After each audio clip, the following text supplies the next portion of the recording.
Rabbi Nissan était en shiur et il voit un de ses élèves qui est un khatan. Il doit bientôt se marier. Il est fiancé, il doit se marier. Et bon, à l'époque, comme beaucoup de khatanim, il n'y a pas d'argent. Et il voit qu'il n'est pas concentré.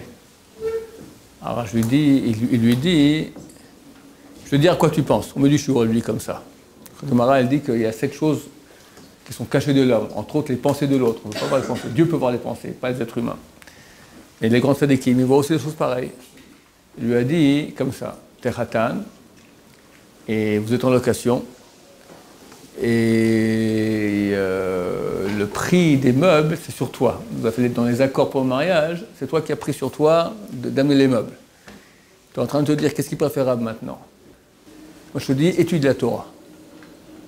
Tous ceux qui sont sortis pour faire de l'argent, ils ont fait de l'argent. Il n'y a pas de bracha dans l'argent. Ceux qui sont restés assis pour étudier, l'argent est venu après, et il y avait la bracha dans l'argent. Il dit, puis si c'est comme ça, alors j'étudie. Il a tout oublié, hop, il a fait switch, il a fermé l'interrupteur des soucis, et il s'est mis à étudier.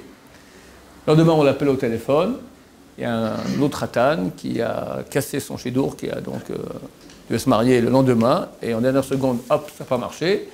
Il a déjà acheté tous les meubles, il ne sait pas quoi faire. Il dit, bon, j'offre mes meubles à un étudiant en Torah qui doit se marier et qui n'a pas de quoi acheter les meubles. Et je rajouterai que ce que la Rabbi Nissan a dit, c'est vrai. J'en connais une autre histoire, ça me rappelle maintenant, qui a à voir avec cela. Mon voisin, M. Cooperman, qui a donc le Gmar, je crois, le plus grand au monde. Le Gmar, c'est un organisme de prêt sans intérêt. Et il a des millions là-bas. Un temps, il avait quelques centaines de milliers, après c'est des millions, d'accord. Les gens, tous ceux qui ont un peu d'argent, au lieu de mettre à la banque, c'est que les banques, c'est l'endroit le plus mauvais pour mettre l'argent.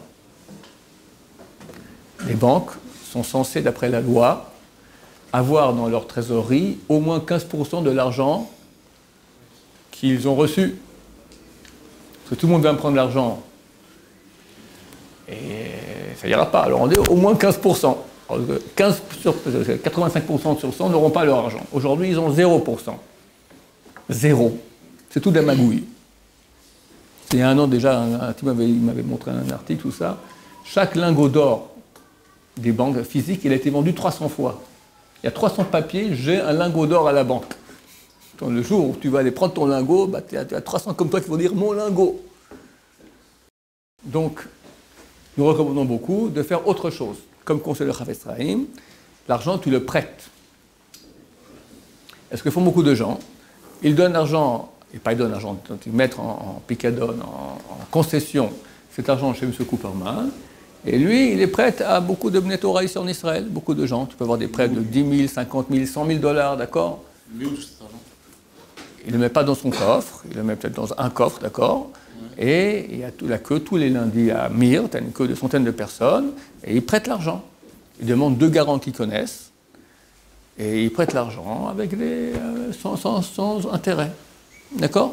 Comme ça, l'argent, c'est pas son argent à lui, c'est l'argent des gens qui ont donné. L'argent qui ont donné maintenant leur argent. Il fait des intérêts. Où les intérêts? Dans le ciel. Il n'y a pas de plus grand mitzvah que prêter de l'argent à un pauvre. C'est plus que de lui donner. Parce que donner, il a honte. Prêter, c'est pas que tu lui donnes. Il va rendre, c'est un prêt. Dans le Gmar, si tout le monde va récupérer son argent, tout le monde peut? Oui.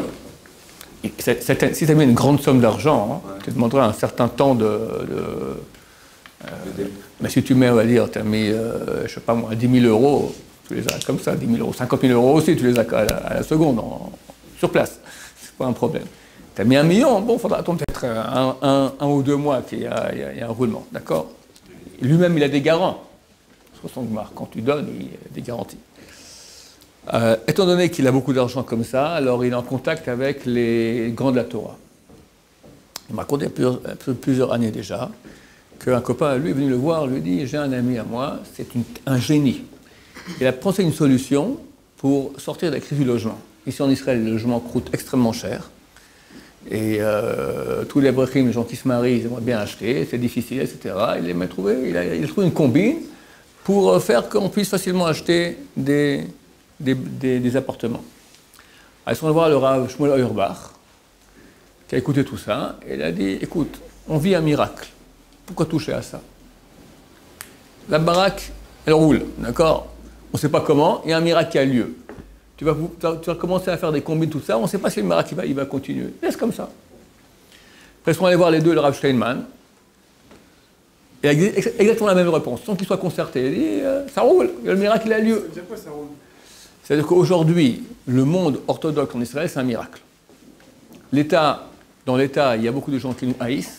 Ils font des lois pour casser complètement le monde orthodoxe. Ils ont peur, ils ont vu les chiffres, ils ont dit, dernièrement, ils ont fait un calcul en 2000, je ne sais plus combien, on sera à moitié de la population israélienne. Donc, ils tremblent, donc ils font tout pour casser. L'armée, les machins, tout ça, c'est casser le monde. C'est terrible, d'accord? C'est pas le lieu maintenant de parler de cela, mais si tu regardes les lois qui sont faites, c'est tout après la loi, d'accord? Mais des lois qui sont faites pour que le monde orthodoxe n'ait pas de chance de survie. Et comme en Égypte, Pharaon a dit « Pen irbe » de peur qu'il se multiplie, la Shrina a dit « Ken irbe », il va se multiplier. Et malgré eux, plic, Baruch Hashem, il y en a plus, des bonnes chouvas, des enfants, etc. Ken irbu, c'est pas facile. C'est un miracle. Toi, tu veux maintenant aller arranger le miracle. Laisse le miracle aller. Il va tout seul, on est porté par Hachem. Donc je ne dis pas qu'il ne faut pas aller sortir de travail, etc., mais bien jauger maintenant combien je dois faire d'ishtadlout, parce qu'après tout, quelqu'un qui prend sur lui l'étude de la Torah, il le fait sérieusement, il a une aide spéciale. Ça, c'est évident. Je ne dis pas que c'est facile, mais je dis que ça marche. C'est-à-dire qu'on voit, en général, je fais même au niveau particulier, je ne connais pas quelqu'un de sérieux en Torah. Si c'est un chauffeur de banc, il n'aura pas d'aide, c'est clair. Mais il y a peu de chauffeurs de banc, il y a peu de personnes qui restent chauffeurs de banc longtemps à vrai. Ils n'aiment pas ça. Un avraire qui est sérieux, il est aidé. Il est aidé. Tout d'un coup, un oncle, un machin, un truc, quelqu'un qui veut faire Israël Zulu, des trucs. Il y a beaucoup d'aide, Baruch Hashem. Baruch Adonai, l'olam, amen, amen.